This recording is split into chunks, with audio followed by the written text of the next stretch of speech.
Mais quoi? Le problème, c'est que pour certains groupes, Aliou avait comme oublié de leur dire que c'était pas nécessairement sur Word qu'il fallait saisir les chiffres, quoi. Ce qui fait qu'ensuite, quand on essayait de faire des sommations, il y avait des petits problèmes.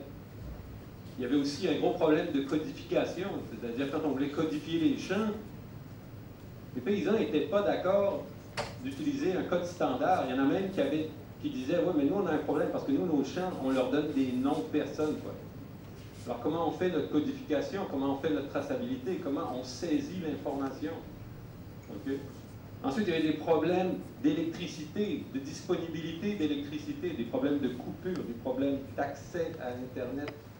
Toutes sortes de problèmes comme ça qui font qu'en fait, le problème qui est ici, en fait, ce qui est ici, qui est bien présenté, si on n'en tient pas compte, si on ne simplifie pas, si on n'a pas un souci vraiment de la réalité du terrain, quelque chose qui, en théorie, est très beau, tombe en morceaux. Aliou? Mais, vas-y. Oui, je pense que c'est très joli comme présentation, mais derrière, il y a beaucoup de problèmes. Et je crois que c'est la raison d'être même de TechCamp, et c'est la raison même qui doit nous pousser à travailler ensemble et à voir que ça, ce n'est pas un projet, une personne, une technologie qui va régler ce problème. Et comme vous voyez, on a besoin de ça. Sinon, on restera dans notre condition, dans nos conditions actuelles. On est sous-développé, le taux de croissance est faible, le taux de pauvreté est élevé, on va rester dans ça. Donc on poursuit. Tout ça pour vous dire que c'est des bémols qu'on peut mettre, mais en fait c'est des discussions qu'il faut avoir, puis toujours avoir ça en tête, qu'une solution est intéressante, il faut toujours se rappeler comment on implante. D'ailleurs, il y a beaucoup de gens ici qui travaillent avec nous pour le faire, mais ils sont très sensibles à ça. Par contre, le système dont je vous parle a fonctionné, je veux dire à 80-90%. Mais il y a toujours des petits astuces dont il faut tenir compte qui peuvent des fois faire capoter. À la fin, on se retrouve avec des situations comme ça, intéressantes, et c'est ce qui se passe à l'heure actuelle. Il y a des gens qui sont ici dans cette salle qui travaillent comme le gars qui est sur le tableau. C'est plus clair ce qui se passe. Ok, donc ça c'est l'un des animateurs, des producteurs qui étaient impliqués donc, dans le programme biologique. Ici, il est dans son champ de sorgho.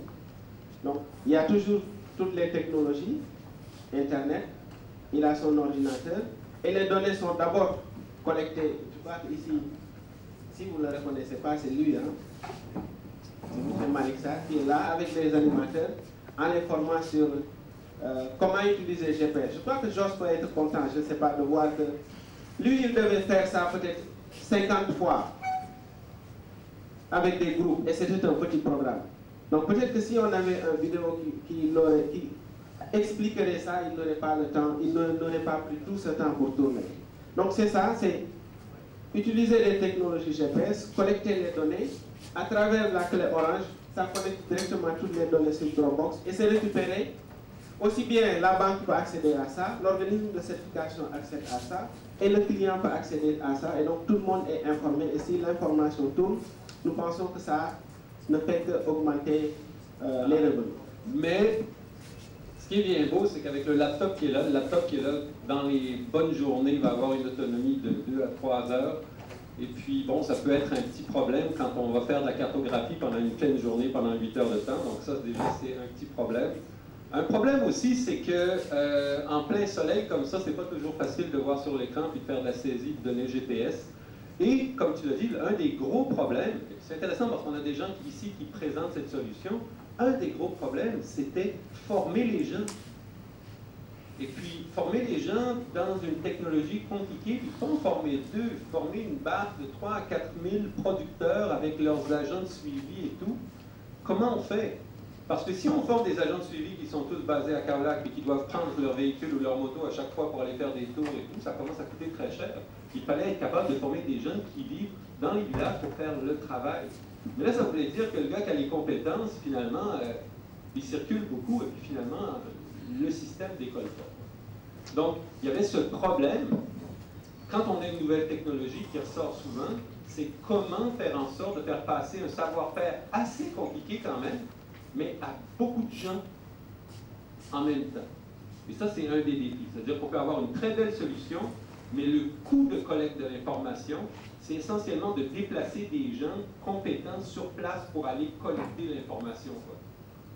Maintenant, faire ça, c'est jamais rentable. Ce qui est important, c'est de former des gens sur place pour collecter l'information, puis ensuite la faire remonter. Donc ici, déjà, il y a des éléments de solution. Vous le verrez, avec la clé orange au Sénégal, le gros atout, c'est qu'on a une bonne connexion Internet, pas mal partout dans le pays. Donc on a été capable de faire remonter l'information depuis le bord du champ. C'est déjà bien.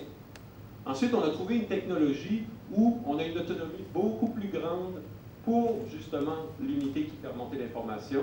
Et puis maintenant, nous, on est à la recherche d'une technologie qui permet de faire descendre la formation le plus proche possible de tous les animateurs dans le champ. Vous allez voir, il y a des gens qui vont vous proposer ça. Mais donc, tout ça pour vous dire qu'une solution informatique, ça intègre beaucoup de choses. Et ici, aujourd'hui, vous aurez des gens qui proposent beaucoup de morceaux, d'éléments qui permettent de solutionner un problème concret, et puis on va pouvoir en parler. Aliou? Ok, donc comme vous voyez, il y a beaucoup de solutions qui existent. Mais quand on essaie de l'adapter à un secteur comme l'agriculture, c'est de ça qu'on va parler. Il y aura beaucoup de problèmes, mais il suffit de s'y mettre. Parce que je crois qu'on a au moins 10 présentateurs qui vont chacun présenter une technologie. Nécessairement, il faut que ça s'intègre. Parce que ici, vous le voyez, il y a la technologie solaire, la technologie GPS, on a parlé de vidéo, on a parlé d'Internet. Le SMS peut marcher ici parce que ça, c'est des données qu'il faut envoyer. Donc, il y a des gens qui proposent des solutions SMS. Donc, à travers ça, pratiquement tous les 10 traders peuvent se retrouver à ça. Je crois sur les médias sociaux, il faut échanger. Parce que ça, c'est un réseau de 3000 producteurs. Tout le monde doit être informé. On ne peut pas appeler tout le monde. Donc, pratiquement toutes les solutions peuvent s'appliquer dans ça. Mais il faut qu'on réfléchisse ensemble, qu'on voit le problème et qu'on essaie d'appliquer ça. Je crois que dans les exercices, après les présentations, on verra comment poser un problème et adapter les solutions que you guys vous avez, comment on peut l'adapter à ces problèmes. Donc, on va continuer dans ces lignes.